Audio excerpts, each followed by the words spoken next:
Hey everybody, thank you so much for joining us today. My name is Alex Hoffman. I'm with Equipment Dealers Association. We are all ready to get started. We've got Natalie and Robert here to kind of give us a rundown on the Fair Labor Standards Act, a couple housekeeping things before we get started. There's a question and answer button you can click on. If any time during our presentation you have questions, please go ahead and type them in there. We're going to take periodic breaks throughout the presentation to catch up on those questions, and we'll answer them for the group. There may be some that are super specific. Feel free to ask those, but we'll go ahead and respond through that chat function to you with those answers to those questions. And then we'll try to save about 10 minutes or so at the end to ask any additional questions that come up. So please use that Q&A function, and we will go ahead and get started. Here's Natalie. Well, thank you to everyone who joined us today. As Alex stated, my name is Natalie, and I am General Counsel here at the Equipment Dealers Association.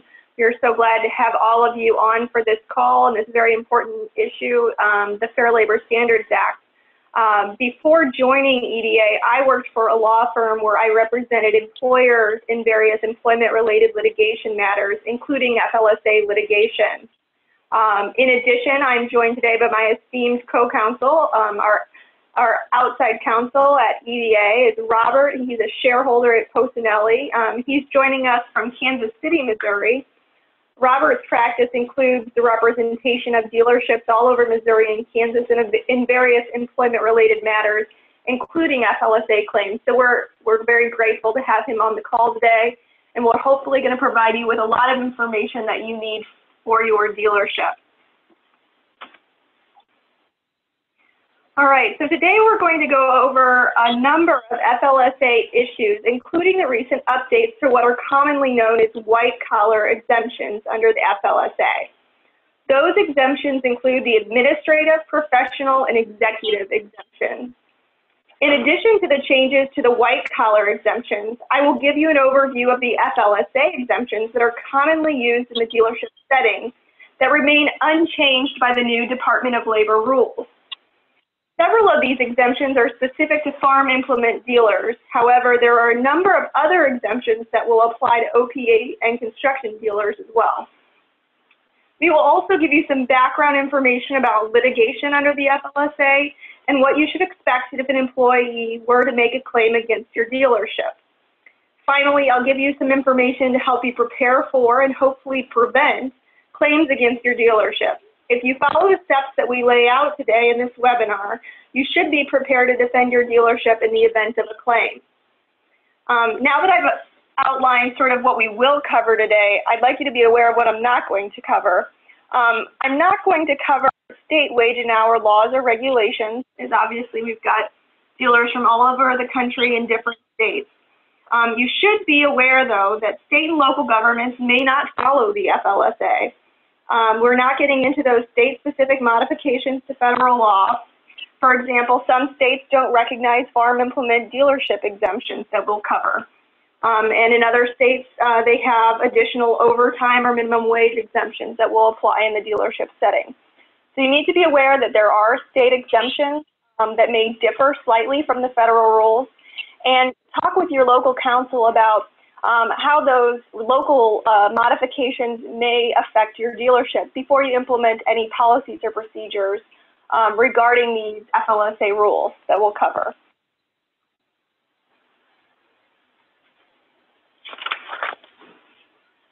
All right, so let's get started by giving you some background about what can happen if an employer fails to follow the FLSA. There are many types of claims available to employees under the FLSA. These claims include various things such as misclassification. And when I say misclassification, I'm talking about the idea of misclassifying an employee as exempt versus non-exempt, or perhaps misclassifying an employee as an independent contractor rather than an employee. There's also claims for failure to pay overtime wage that's due, failure to pay minimum wage, and failure to pay for all compensable time. You may have heard there's been some high-profile cases in the last 5 years or so, a number of what we call donning and doffing cases. Those are cases where specific uniforms or equipment are required of employees as they enter or leave a facility. And those are a hotbed of litigation. We're not going to really cover those in this particular webinar, but you should be aware that those are an area of lawsuits that have been growing in the last few years. And then finally, something that all dealerships should be aware of, not only in the FLSA context, but also in your Title VII and then State Human Rights Act, and that's the retaliation claims. Retaliation claims are a growing area of litigation because the burden tends to be lower for plaintiffs to prove. And retaliation under the FLSA specifically protects employees who make good faith complaints that the employer has or is violating the FLSA. And what that means is that any employee that makes a claim that the employer has violated the FLSA is protected from adverse employment actions, which are motivated in any way by that complaint. So you should be aware that those are sort of the types of claims that can be brought against an employer. Now, if an employer is found to be liable for violating the FLSA, there's many different types of damages, which makes these claims very attractive to plaintiffs' attorneys. A successful plaintiff may be awarded things like attorney's fees, which in the event of collective actions under the FLSA can be hundreds of thousands of dollars. They can be awarded back pay, meaning that the pay that they demonstrated that they should have been paid under the Fair Labor Standards Act. They can be awarded liquidated damages, which under the Fair Labor Standards Act are generally presumed to be double back pay. Now, these double damages provided under the liquidated damages paradigm are generally assumed unless the employer can prove that it did not willfully violated the FLSA. And we'll get into how a dealership can protect itself and demonstrate that it did not willfully violate the FLSA in just a bit here. And then finally, there's also additional damages provided if the plaintiff can show that the violation by the employer was willful. And that allows the employee to recover damages for a period of 3 years rather than just 2, which is generally the standard recovery period for back pay. Okay, so an employer can take various steps to demonstrate that their violation of the law was not willful. As I said, you want to be able to demonstrate and protect your dealership from liability by demonstrating a good faith compliance with the FLSA. So how do we do that? To do so, the employer must be able to demonstrate a good faith and objectively reasonable belief that their actions complied with the FLSA. In order to demonstrate this, typically courts will look at the following types of actions. Did the employer seek advice from qualified legal counsel about what the law requires or prohibits? Did the employer follow the legal counsel's advice with respect to those policies or procedures? And then similarly, if the Department of Labor issues a piece of guidance publicly, which they do periodically, or if they come into an employer and they perform an audit, did the employer take the advice given in the audit and implement those changes in accordance with that? Those are all the types of things that we're going to look for to do in the dealership setting to help us demonstrate that we aren't willfully violating the FLSA. Now, remember, in order for an employer to defend itself with this type of evidence that we're talking about, following a lawyer's advice, implementing the advice that's given by a lawyer, these steps have to be taken before there's an allegation of wrongdoing. If you wait until a claim is made against your dealership to think about what your defenses will be, you simply are too late.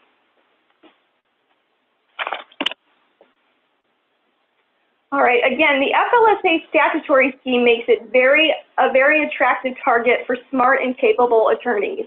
I'm sure Robert can attest that the attorneys that you see taking these FLSA cases are not your average ambulance chasers. These are sophisticated attorneys who do a very good job, and because the damages provided under this statutory scheme is very attractive.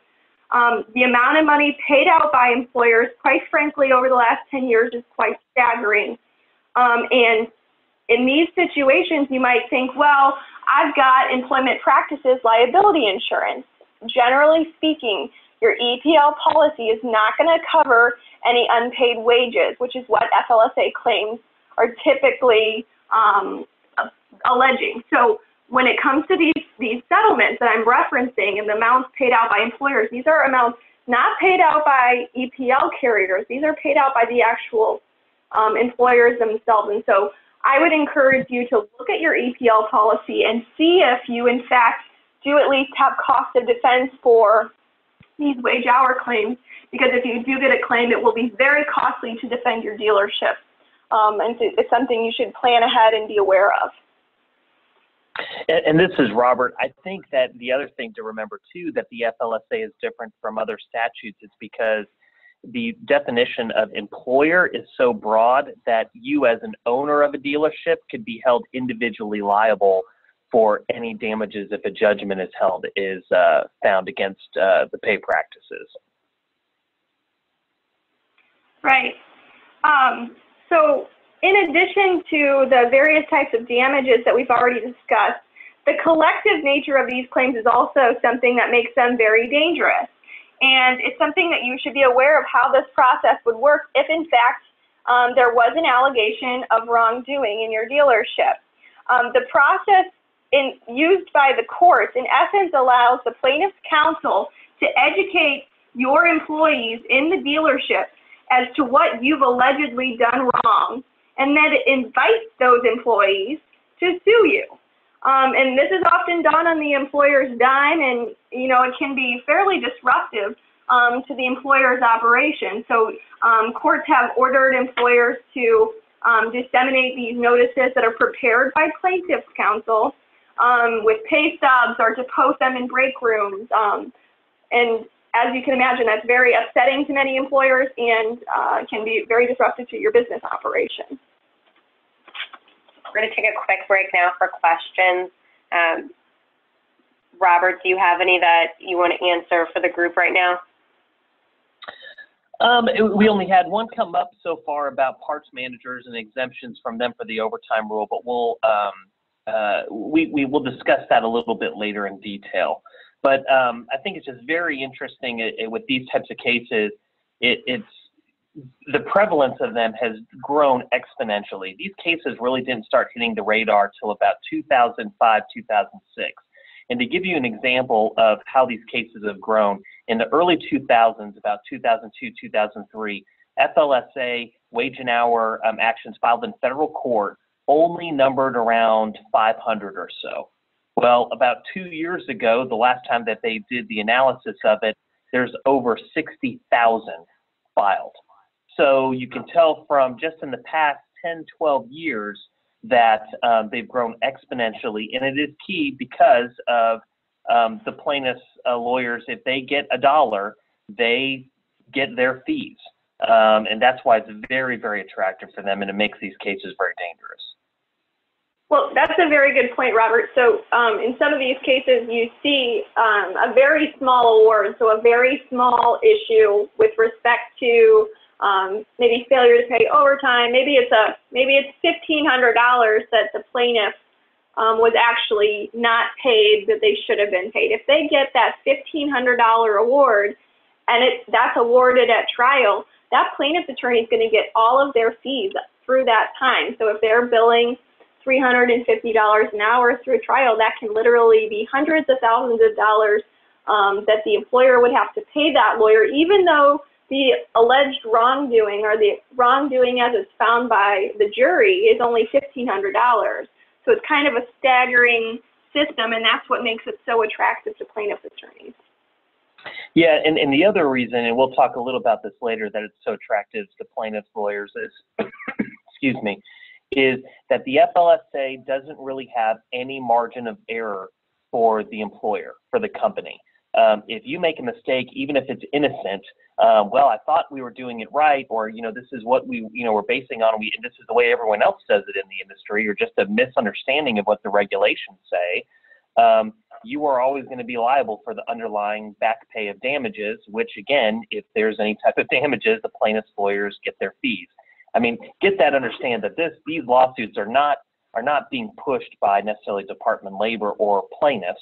They're being pushed by plaintiff's counsel. Your average person only gets anywhere in settlements or awards, gets only between $500 to $2,000 in damages, where your average settlement that the attorney takes home is anywhere between $300,000 to $600,000 for smaller classifications of settlements for a class. So as you can see, these lawsuits are making plaintiffs' lawyers rich. Right, right. Well, I guess if there's no questions, and I would just encourage everybody that's on the call to type in your questions. If you hear me talk about something that you have a question about in your specific dealership setting, Robert and I are happy to field that question at the next question break. But we'll go ahead and move on to the next slide. And let's start with the basics about the FLSA. And most people probably know this, so we'll just cover it briefly as a sort of a refresher. So employees that are covered by the FLSA are known as non-exempt employees. Non-exempt employees must be paid in accordance with the following requirements. First, they must receive at least the applicable minimum wage. And everyone should keep in mind, again, that if your local minimum wage, if you've got a state or local minimum wage that is higher than the federal level, that higher amount is going to govern in your situation. Number two, they must receive overtime pay, and overtime pay is 1.5 times their regular rate for all hours worked over 40 in a 7-day work week. And then third, they are subject to timekeeping and pay policy requirements, and that means that we, as employers, are going to be obligated to make sure that we record accurately the time that's worked by our employees, because we can't pay them accurately if we don't know how much they've worked. So those are important. Those are the general requirements for non-exempt employees. Now, let's talk a little bit more about the records requirements. So record requirements are essential not only for complying with the requirements of the FLSA, so that's just a basic thing that we've got to do to comply. But on top of that, in order for us to defend ourselves as dealerships and businesses, we have to have those records in order to defend ourselves. And so some things that employers and dealerships specifically should be aware of is that employers need to have a written timekeeping and pay record policy. Employers need to make sure that they have enforcement mechanisms to make sure that those timekeeping policies are being enforced. Just so you know, if an employee fails to follow your timekeeping policy, that is not a defense in the instance of an FLSA claim. That burden is yours, and so it's up to you to not only have an appropriate timekeeping policy, but also to make sure that you've got the mechanisms to enforce that policy and make sure that your employees are in fact complying with it. That burden rests on you, and blaming an employee for non-compliance is not going to work as a legal defense. If you don't do that, you're going to put yourself in a position where a court will, in essence, take the employee's word for it as to what time was worked, and you won't have any way to refute that. Obviously, these are critical evidence in any wage hour case, and so they need to be dutifully maintained at your dealership pursuant to that timekeeping policy that you're going to have in that those enforcement mechanisms. I'd encourage you, go ahead and consult with your legal counsel to determine the best records retention policy for your dealership. For most timekeeping records, a minimum is you're going to keep those records is probably 5 years. All right, so let's go ahead and move into what are the white-collar exemptions. And these were the exemptions that were recently updated by the Department of Labor, and they go into effect starting in December. White-collar exemptions are important to many employers because they eliminate the duty to pay overtime and minimum wage to employees who qualify, and because they eliminate the duty of the employer to keep time records. So we just talked about that time record requirement for normal non-exempt employees. For exempt employees under these white-collar exemptions, those timekeeping records are not going to apply. While the benefits of not tracking employees' time may be seen as significant, under these new rules that we'll get into, it may be wise to continue tracking exempt employees' time, but we'll talk more about that in just a bit. So keep in mind, These exemptions allow you to not track those employees' times, but there is no penalty for tracking an employee's time, even if they are exempt under the rule. So which employees in your workforce may qualify for white-collar exemptions? Employees must meet very specific criteria for these exemptions to apply. First, to qualify for the white-collar exemption, the employee must be paid a salary. And a salary is defined under the FLSA as a predetermined and fixed amount that is not subject to reduction or variation due to the quality or quantity of the work performed. Under the existing DOL rule, the minimum salary allowed for an employee to qualify for white-collar exemptions is currently $455 per week. Under the new rule, however, that goes into effect on December 1st, 2016, the minimum amount that can be paid as a salary to an exempt white-collar employee is $913 a week, so nearly double the amount under the new rule. In addition to the salary requirement, the employee must also meet very specific requirements relating to the scope of their work.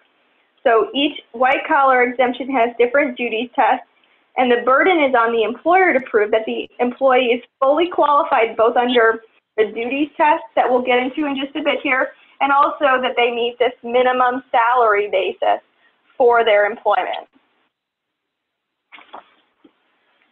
So when considering whether or not an employee meets the salary basis requirement, an employer needs to be aware that even if they're doing everything right, they can jeopardize the application of the white-collar exemption by taking improper deductions from the employee's pay.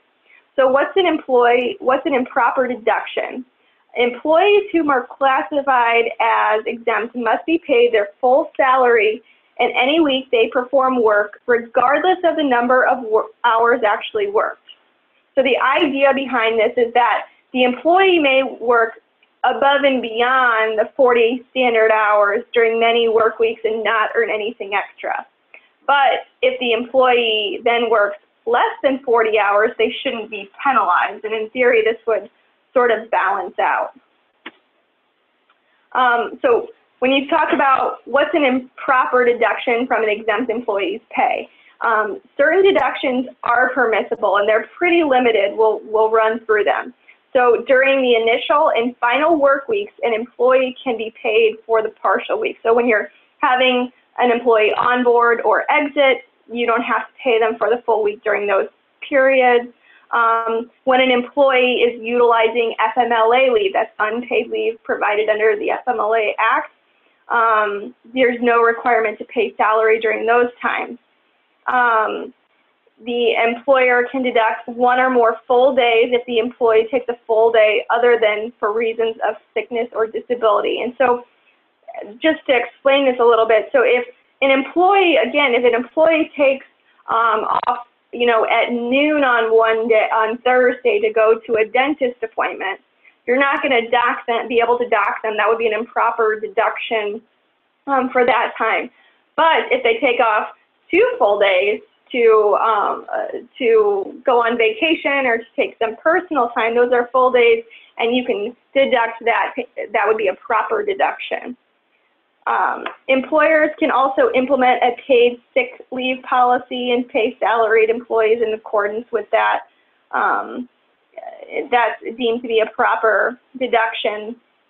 And then employers can deduct so if you've got an employee that goes to jury duty and they receive $15 for their service, you can deduct from their daily salary amount that $15 or whatever their service fee would be for serving as a juror. So as you can see, and then finally, if they are suspended from work due to some kind of serious infraction, safety violation, or sexual harassment violation, something along those natures that's very serious and would lead to a suspension, you do not have to pay them salary on those days. So again, the major change to the white-collar exemptions is this minimum salary amount, which is required to utilize the exemptions. We are going from $455 per week to $913 per week. Now, under the new rule, employers can take advantage of certain bonus or incentive programs in order to meet the $913 per week minimum.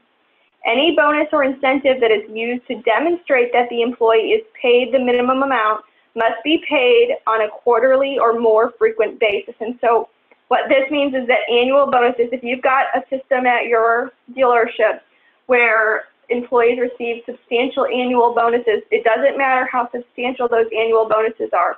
Those are not going to count towards this minimum pay requirement. All right, so the types of bonuses or incentives that can be used as part of the salary calculation are limited to what's known as non-discretionary amounts. So bonuses, commissions, or incentives that are sort of contractual in nature. When I say they are contractual in nature, it means they're not paid at the discretion of the employer, but instead are, paid pursuant to a set of policies or a written contract or even an oral contract where the employer and the employee have a mutual understanding of what the terms of that payment will be. Those are the situations where you're going to be able to utilize that to make up this 10% of the $913 on a weekly basis. So set sales commissions could be included if it's based on a set system that is understood by the employer and the employee, but a quarterly bonus that is paid based upon the financial performance of the company and at the company's discretion as to the amount or the timing cannot be included in this calculation. So what happens if the employer sets their pay policy intending to utilize this 10% bonus or incentive system to ensure that the employee is paid the minimum salary rate and the employee fails to meet that threshold? So for whatever reason, they fail to make that additional 10%. In this type of situation, there is a provision under the new rule that the employer can make a catch-up payment if that payment is made no later than the first pay period following the quarter that the deficit occurred in. Now, the catch-up payment will only count towards the deficit quarter pay. It will not count towards the employee's pay during the new quarter. If there is no catch-up payment, or if the catch-up payment is not made in time, the exemption is lost for the entire quarter, and overtime and minimum wage time must be paid to the employee for all hours worked.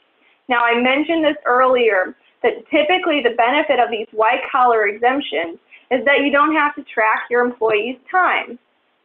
But if you're going to utilize this 10% incentives or commissions, you're going to potentially put yourself in a situation where you're going to waive that exemption if the employee fails to meet that 10% with whatever the commission or incentive is, and you'll have, if you don't keep their time, no way of tracking or demonstrating that you're actually paying for the time worked, because they will be entitled to both minimum wage and overtime pay for that entire quarter. So my recommendation to any employers that are going to utilize that 10% commission or incentive as part of that $913 is that time records be kept and that a pay policy be implemented for those employees, because you certainly don't want to put yourself in a situation where an employee falls short and you miss the cutoff to make the catch-up payment, and then you have no way to verify what payment needs to be made to bring yourself in compliance. In addition to the salary payment system or the salary basis system and the updated rules, there is also what's known as a fee basis that employers can use to pay employees. It's still the same amount of money. They still have to earn $913 per week in order to qualify for that fee basis. This doesn't have a significant application in the dealership setting, so we won't spend time discussing it here today, but I wanted you to be aware that there are certain types of positions that this pay method may make sense for going forward. So we've talked about the salary requirements that apply to all of the white-collar exemptions under the existing and new DOL rules. But let's talk now about the duties requirements that the Department of Labor has set for the executive, administrative, professional, and highly compensated exemptions. Now, these duties tests have not changed. They are not updated in the recent DOL rules. What has changed under those DOL rules is the pay structure that we just went through. So that 913, that new rule, that is going to go into effect December 1st. But with respect to the duties test that we'll run through for these white collar exemptions specifically, these are actually the same duties tests that have been in place before the rules changed. All right. So this is as an aside, remember that when you're performing an audit of your exempt employees, that all elements of the duties test must be met in order to qualify for the exemption. So as I go through these duties tests for each of these positions, keep in mind that you can't pick and choose. They have to meet all of the requirements for the exemption, and they have to meet those salary requirements, or the exemption is not going to apply. All right, so for executive employees, an executive employee must primarily spend time managing the business or a subpart of the business. And that means they spend more than 50% of their time in that role.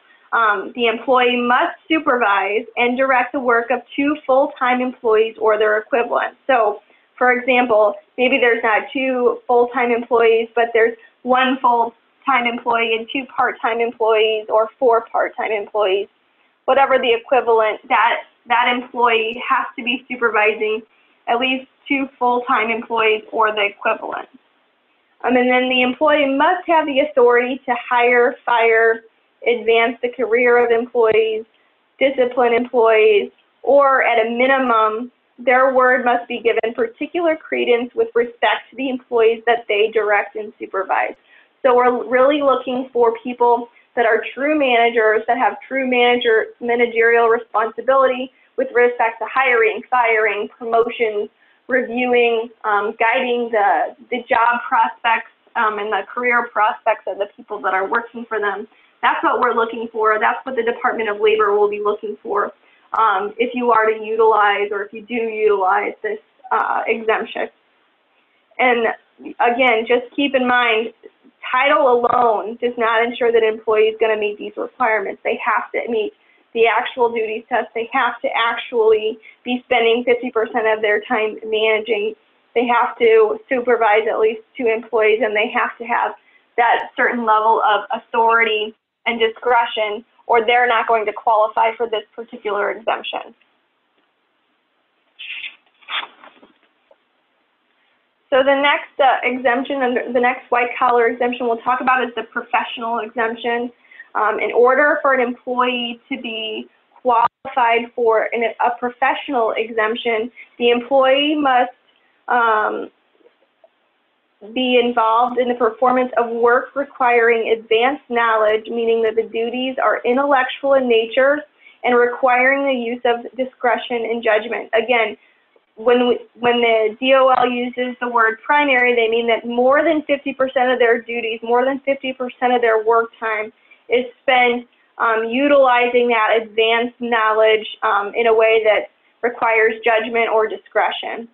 And the advanced knowledge component of this rule means that it's fairly restrictive and typically encompasses things like law, science, accounting, actuarial degrees.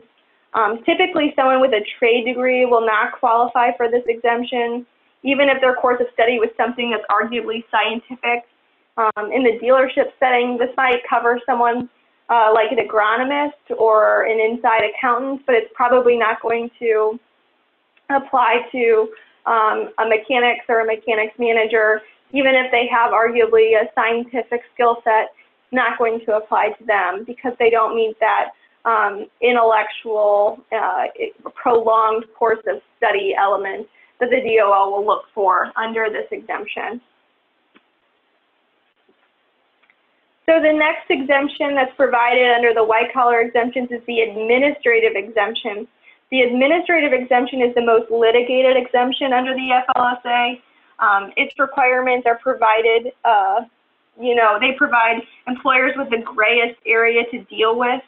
In theory, the requirements of the exemption are pretty simple. First, the employee's primary duty must be office or non-manual work related to the management or general business operation of the employer or the employer's customer. And second, the employee's primary duties must include the exercise of discretion and independent judgment. Now, on its face, those requirements seem like they could encompass a number of office-type jobs that you might have in your own dealership. But in reality, they're construed very narrowly by the Department of Labor. And when you look at this exemption and its application, you want to only apply it to the employees that are, in essence, creating policies or procedures for your dealership, exercising that guidance. If the employee is just following protocols that are set for him or her, this is probably going to be insufficient to meet the requirements. So an internal accountant might meet these requirements, while an internal bookkeeper who's only responsible for things like paying bills or receiving checks, that sort of thing, is, even if they're arguably utilizing discretion, are not going to meet these requirements.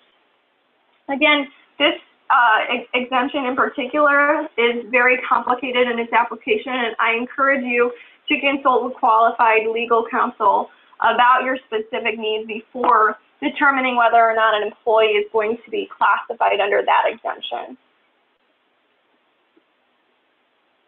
So the last white-collar exemption that we'll talk about is the highly compensated exemption. The highly compensated exemption is kind of a catch-all of sorts for employees who may not squarely fit into the administrative, executive, or professional exemptions, but are nonetheless really highly compensated and should be exempt from overtime and minimum wage requirements. And so under the new rule, highly compensated employees must earn at least $134,004 annually to qualify for this exemption. Now, the caveat to that is that this employee must also earn at least a 913 on a weekly basis. So that 913 salary basis level that we talked about is going to apply to this highly compensated employee. But if it gives the employer a little bit of flexibility that is greater than that 10% non-discretionary bonus or incentive payments that apply in the administrative, executive, and professional setting. So theoretically, as long as you were paying the 913, you could structure the remaining amount to get to the 134,004 in a number of different ways that may work better for your dealership. So again, it's kind of a catch-all. You have to meet that 913 minimum, but it gives you more flexibility and getting to that final amount than the 10% you see in the other exemptions. All right, we'll go ahead and take another quick break for questions. Robert, do you have any that need to be answered immediately? No, there was a question early on when we talked about salaried employees and whether their time should be tracked as well. And I think we've covered that, but one caveat that I want to talk about is there's this understanding, and what I get a lot as an attorney is, well, I pay them a salary, so they're exempt. So just remember that a salary, just because you pay someone a salary, that does not make them exempt. That you have to have the duties along with the salary. I just want to really point that out because I think that's a common misconception by employers. And then we did have a question pop up about receiving a copy of this presentation afterwards. We do intend to send everyone who's registered for the webinar a copy of the presentation. There will also be an audio file available that will, I don't know that we'll be able to email that out, but it'll definitely go, we should be able to email it out, but we'll have the audio component as well, so we can hear sort of the Natalie and Robert's like side notes, if you will. So if no more questions, we'll keep moving on. All right, so now let's take some time to review other exemptions which are commonly used in the dealership setting. These are exemptions that are not changed by the new DOL rules that we just talked about. but they are nonetheless still important. For farm implement dealers, that meaning that 50% or more of your business is related to the sale of farm implements, there are several federal exemptions available to you, including the mechanics exemption, the partsman exemption, and the salesman exemption. Now, everyone should keep in mind, as we've talked about, there may be some states that don't recognize these exemptions, or they may offer a slightly different exemption, which may offer you similar flexibility. But you should always check with your legal counsel about local exemptions to the FLSA before implementing any new pay policies or practices. There are also some other sales exemptions that we'll cover in just a moment here that apply to dealerships regardless of whether or not they sell retail farm implements, and those include the commissioned sale exemption and the outside sale exemption. So as we cover these exemptions, keep in mind that these exemptions are not impacted by the new salary requirements, so that 913 number does not apply to these particular exemptions. These exemptions have separate duties tests, so those tests that we ran through for the professional, executive, and admin don't apply to these. These are going to have totally separate duty tests. And these are exemptions, unlike the white-collar exemptions, these are exemptions only from overtime pay. They do not exempt the employer from the duty to keep accurate time records for the employee, and they do not exempt the employer from paying the employee the applicable minimum wage for all hours worked. All right, so let's talk specifically first about these farm implement exemptions. For a mechanic to qualify for the farm implement exemption, they must spend at least 50% of their time performing mechanical work and servicing farm implements. Non-skilled tasks do not count towards this time requirement. So when you're thinking about this, think about things like ordinary maintenance that are don't require that mechanic skill level. So you know, vacuuming out the cab of the tractor or a lube change, something like that. Those sort of mundane tasks that a mechanic might do inadvertently are not going to count towards that time period. They have to spend at least 50% of their time performing mechanical work on farm implements.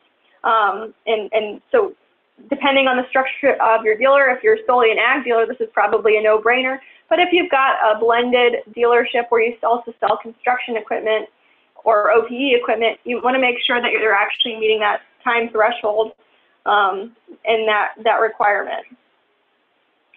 To qualify for the partsman exemption, the employee must spend at least 50% of their time engaged in the requisitioning, stocking, and dispensing of parts.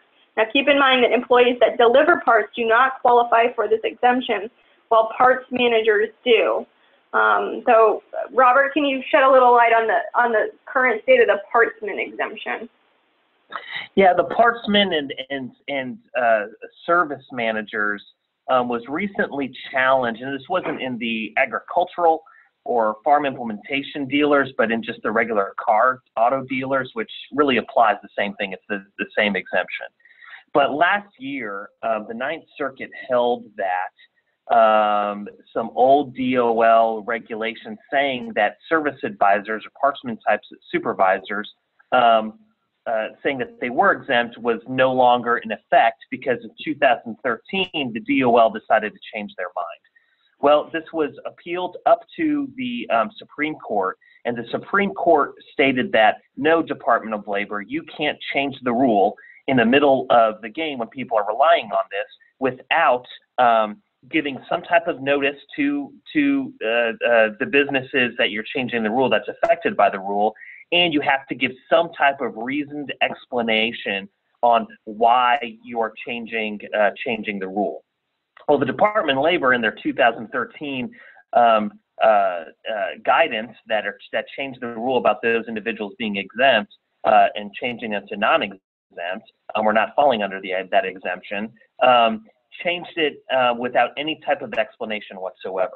So the Supreme Court has basically reinstated that exemption as it is now. Now, I say that with some hesitance because the Supreme Court in its ruling specifically stated that, look, Department of Labor, if you come back and you decide you still want to change the exemption to not apply to service managers or parts managers, that you can do that, but you just have to follow the requirements, which is giving adequate notice, making sure that you have an explanation on why you want to change the last 30 years of guidance. I expect, and again, this is one of those things that we don't know what's going to happen because we're in an election year, and I think it really depends on who is going to be our next president to determine as far as where the DOL goes and whether they decide to just leave it alone or whether they decide to go and take a second shot of changing the exemption. Thank you, Robert. Yeah, it's a good point, and we'll be looking, obviously, as the association, closely as to what the DOL is going to do on that particular issue, but that's something you should be aware of going forward. So just finally, with respect to these farm implement exemptions, there's also the farm implement salesman exemption, which applies to employees that spend at least 50% of their time selling farm implements.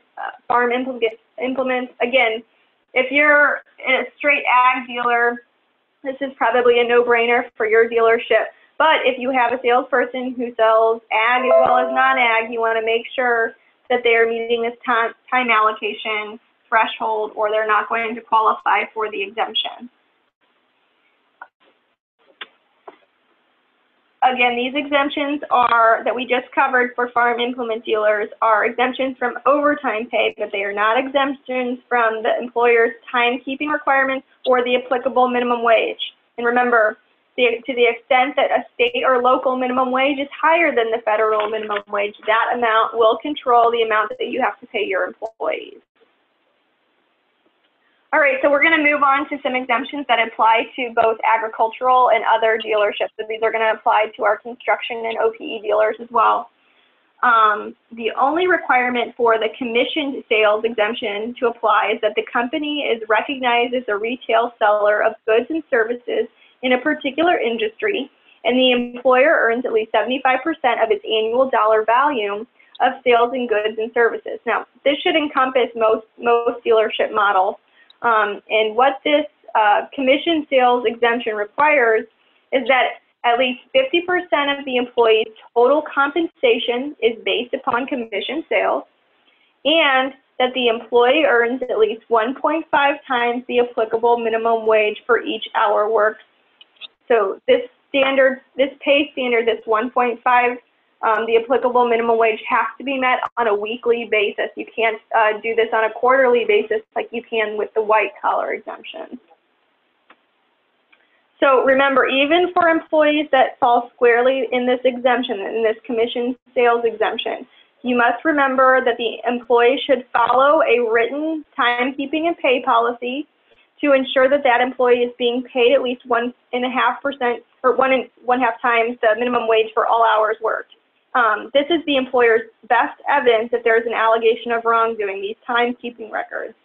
And what's more, without accurate pay records, an employer can't effectively self-audit to ensure continued compliance with the requirements, which obviously is your best defense, to be able to have a self-auditing policy and procedure. In order to do that, you're going to have those timekeeping records.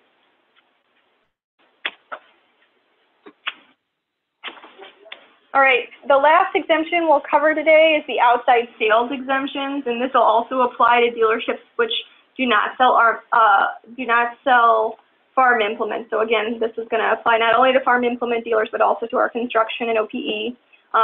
In order to qualify for this outside sales exemption, the employee must be primarily engaged in making sales or obtaining orders for which consideration will be paid by the client or customer.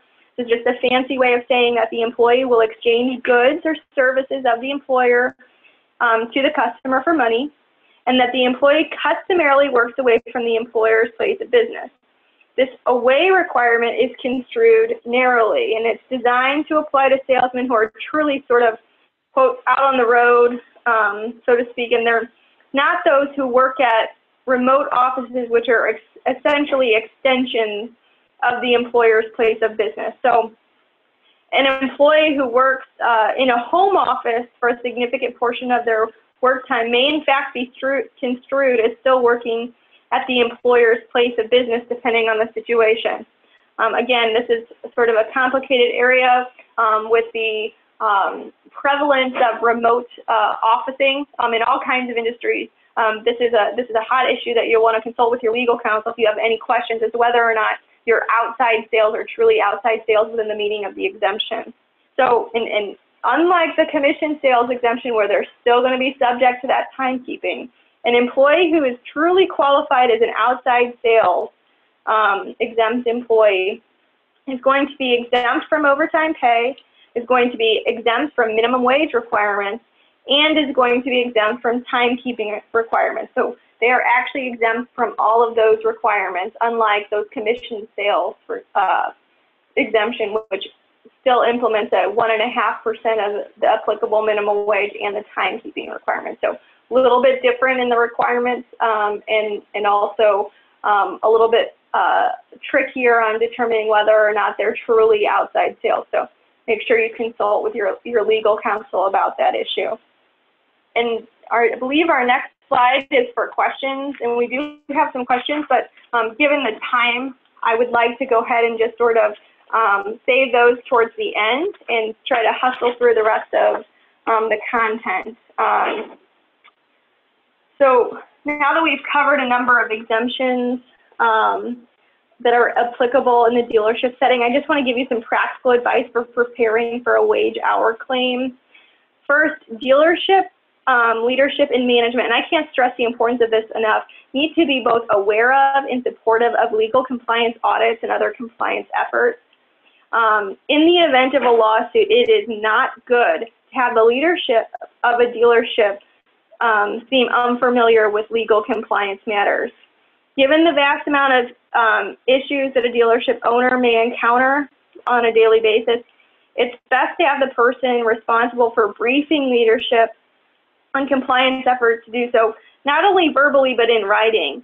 You know, we want to have a carefully crafted memo as to what the issue is and what's being done, so that you're not only getting a verbal briefing, but you're also creating a record as you go along of what you're doing and when. And so in the event of a lawsuit, this would help refresh your memory. So dealerships should also consider conducting audits on a regular basis, or having a written policy describing a time frame for such audits. Having a written policy as to sort of auditing our wage and hour is a great step to take. It shows that the dealership is serious about compliance efforts. But that said, it's very detrimental to implement a policy or procedure with respect to self-auditing if you're not going to follow it. A policy is only good if you actually follow it. It's actually worse if you implement an auditing policy or procedure and then you don't follow it. They will wrap that around your neck and hang you with it, so to speak, in the event of a lawsuit. So, you know, and then there's some other policies that dealerships may want to consider, including a reporting policy. So, giving employees an avenue as to how they can make complaints, and then also an anti-retaliation policy. Again, that retaliation component under the FLSA should be given similar treatment that we see in the EEO setting. We're going to prohibit retaliation for making a good faith claim. So these policies collectively help employers take a proactive approach to defending themselves in the case of a lawsuit, and they help also with FLSA cases, helping the employer demonstrate good faith necessary to avoid those damages, again, for willful conduct. When developing your plan or policy to conduct audits, it's helpful to focus your efforts on areas that are most frequently the problem areas for employers. So some hotly litigated areas include exemptions, classifications, calculation of overtime pay, employee timekeeping and break practices, and then minimum wage requirements. So in addition to regularly scheduled audits, so that might just be done pursuant to a policy that you develop that you're going to, you know, on an annual basis or on some other interval basis conduct an audit, you should be aware that there are certain triggering events that may put you at a heightened risk for a claim. I've sort of listed these out on the slide. Whenever one of these events occurs, it's best to consult with compliance counsel to make sure that your dealership's policies are in compliance with the applicable wage and hour law. Now, some of these issues, as you'll see, like changes in the FLSA or DOL guidance, your outside counsel is going to be aware of those and hopefully bring those to your attention. But outside counsel might not be aware of changes in the structure of the dealership or other sort of shifts in the operations, and so you as management need to be aware of those issues and bring those to your lawyer's attention so that they can help you address them appropriately.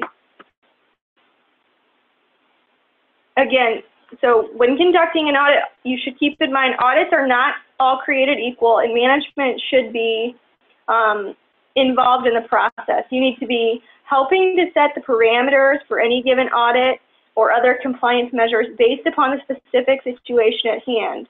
You know, once the scope of an audit is set, management should provide the audit team with the documents and the personnel to get the information they need to actually perform the investigation and to reach an conclusion.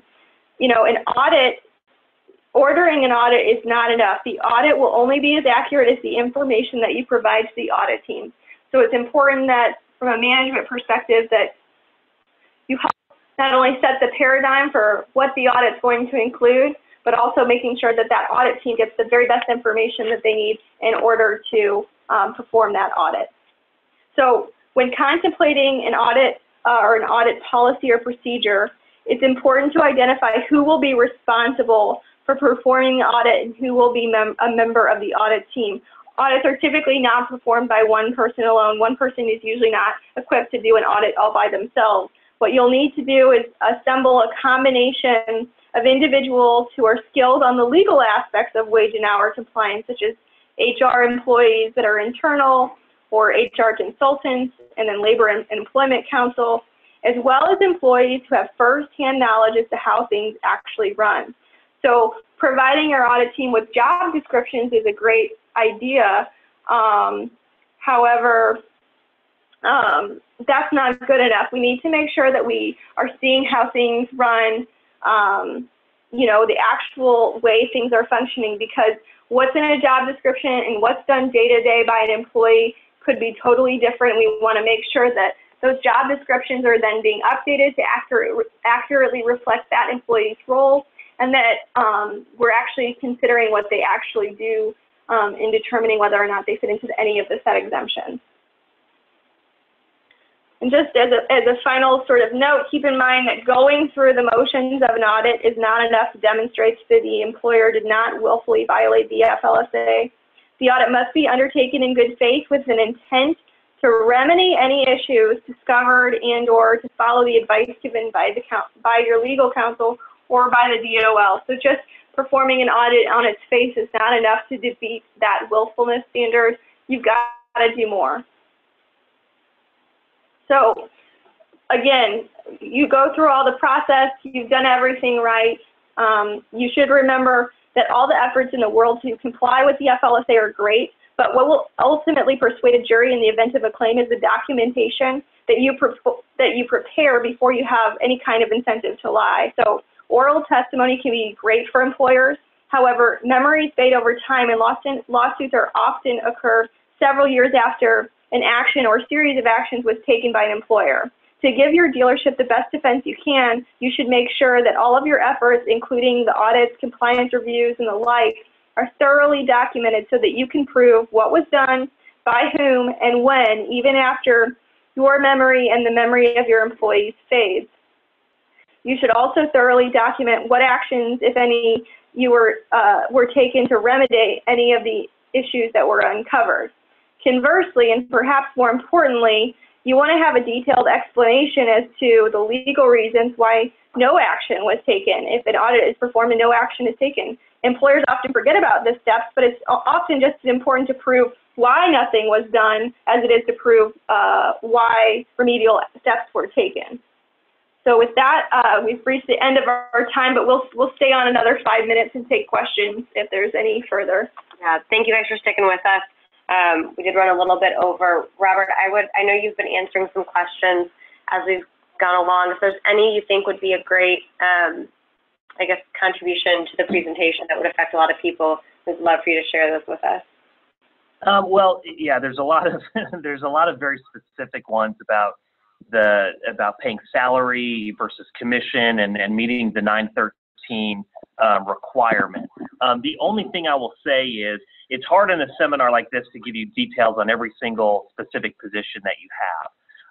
So it really always just depends on the exemption that you are relying on. So if you have a commissioned salesperson, that commissioned salesperson may potentially fall under several different exemptions. And if that's the case, there are different requirements for each. So you need to either determine, well, do all the requirements overlap, or does one have a better policy for us that benefits us, and really fit those in there so that we know that if you're relying on exemption, you're meeting every single requirement for that. And that really takes an individual analysis on how you treat the employee, how they're paid, etc. Just to add to, for anyone that joined us late, we did record this full webinar and it will be available on our website, and you will get the slides emailed to you as well. So if you had to join us late and you missed part of the presentation, don't worry, that recording is going to be available to you as well as the slides. There is one last question that came up here, and the question was, can employers pay some employees that have the same title and exact job duties salary, and then other ones that fall under the same duties and title hourly? The answer is technically yes, you can, but understand that if you're paying them salary and you are trying to rely on an exemption, that you better be sure that they really fall under the exemption to exempt them from overtime, because the question will always be, well, you're paying Jim over here who does the exact same thing that I do and has the same title hourly, he gets overtime if he works over 40. Another, one reason for it might be is that, well, Jim is part-time and only works 20 hours a week. That's why we only pay him $10 an hour, whereas you, Jeff, are getting a salary and are exempt because you work here full-time, and therefore we pay you on a salary on a week. So again, it just depends on the situation or whether that's wise or not. Well, again, we thank everyone for joining us today, and thank you to Robert for joining us. If anyone has additional questions that you didn't get to ask, again, we'll make those materials in the recording of this webinar available. And then I am also available to the Equipment Dealers Association. I can be reached by email. My email address is nhiggins@equipmentdealer.org. So if anyone has questions, again, we have the dealer hotline here at EDA for our EDA members. Feel free to drop me a line if you have any questions. And thank you again for calling in. Thanks, everybody. Have a great day.